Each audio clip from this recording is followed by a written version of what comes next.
Hey guys, what is happening, and welcome to a brand new video. This is the first video in a series called Modern Warfare 3 Annihilation. This is where I go through all the guns on the game, starting with the assault rifles, and today we are on the M16. I did this series back on Call of Duty 4, the original, so I thought I would go back through because I'm able to tell if there's any differences between the guns and give a good opinion on them for you guys. So today we're starting off with the M16. As you can see, we've got a bit of a kill confirmed on Backlot. Yes, it is Backlot. And yeah, it was a game that I started off pretty poorly, but ended up finishing quite strong. And it's quite a good gameplay to show the versatility of the gun as well. I remember the M16, my first memories of this gun was when I first started playing Call of Duty 4. All of my mates at school were playing it and said, you've got to buy this game. I strictly just played FIFA pretty much all the time on PS3. And then I ended up starting, it was my first person shooter game. And what I realised quickly before getting into sniping, this was one of my main guns to use. And we used to play a lot of team tactical with a couple of my friends, and they said you've got to use the M16 with stopping power. It's pretty much a one shot. It's almost like using a sniper, but you've got a better aim of sight and it's a lot easier to kill people. And I think that is quite generic of how this gun went. In terms of how this gun plays on this game, exactly the same for me. Can't tell a difference in it. It plays exactly the same as it did on the original Call of Duty 4. There are other guns which I'll go on to talk about which are completely different, but with this gun again, you've got such a strength in terms of just its power. You see how easy I get the kills there. Obviously sometimes people are their health has gone down already before you shot them, but this gun is just so overpowered. Such an easy gun to use, especially for if you're not used to Call of Duty 4, if you've only played sort of maybe from the later Call of Duties and it's the first one you're getting into. If you can get red dot on this after 25 kills, you can go around, and most games you can go positive, to be honest, because it's very hard not to get the kills. It's a quick gun for when you come straight up to someone, you don't have to wait long to aim down the sight. And like I said, once you've got that one shot on, sometimes that can just get you out of so many different situations. But yeah, it's a good gun to use. It is, I would call it a sweaty gun, probably one of the sweatiest guns on the game to use. And like I said, I've gone in for that martyrdom there, really shouldn't have gone in.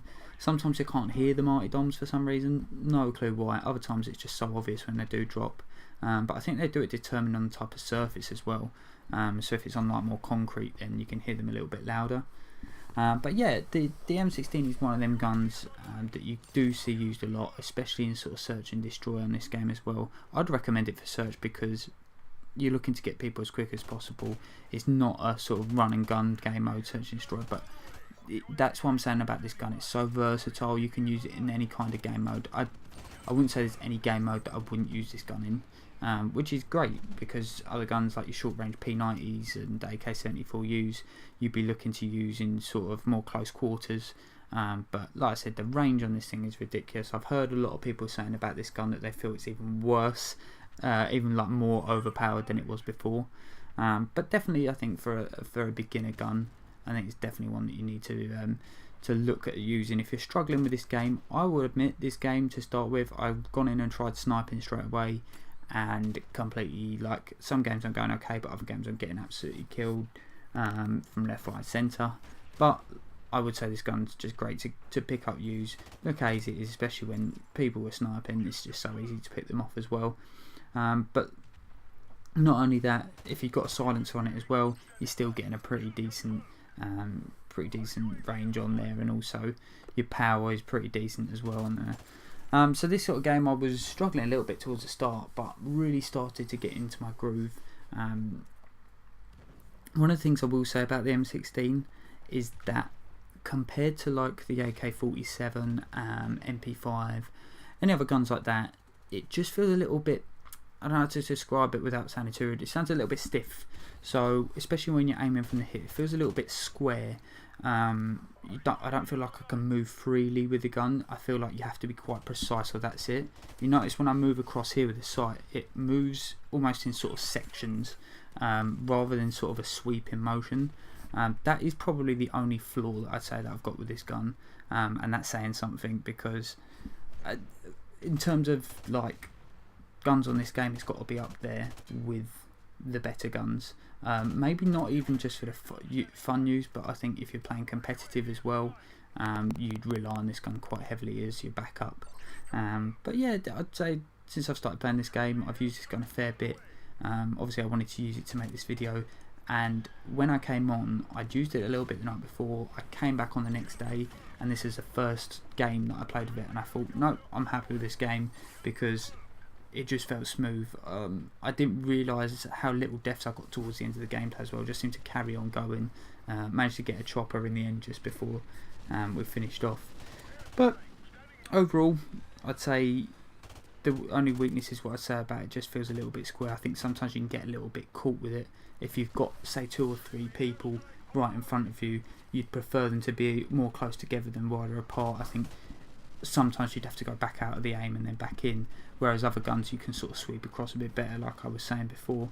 I'd say its main strengths, obviously you've got the power, the distance on it as well, but also the fact of, because of the power, the amount of ammo that you've got in your clip, you can look at even killing like sort of 4 people with 4 different sprays of this gun, which is crazy. I don't think there's many other guns that really compare with that, apart from your LMGs, which obviously you've got a lot more bullets in there as well. So yeah, basically this series is going to continue all the way through. I'm not sure how often I will upload these videos, but like I said, I think as and when I get the gameplays, I think I'll keep the next gun in the series in classes and then just go through and see when I get the gameplays. I think this gun overall, I would give it probably an 8.5 out of 10. From my perspective. Other people might rate it a bit higher. I think just for me, it's not a gun that I use on a regular basis, but I think it's a go-to gun if I'm really struggling. So yeah, this has been the first episode of the Modern Warfare Remastered Annihilation series. Hopefully you've enjoyed this. Let me know what your opinions are on this gun as well. Finished off with this nice game-winning kill cam, nice easy kill there on the sniper. Thanks for watching. Please leave a thumbs up if you have enjoyed, and goodbye.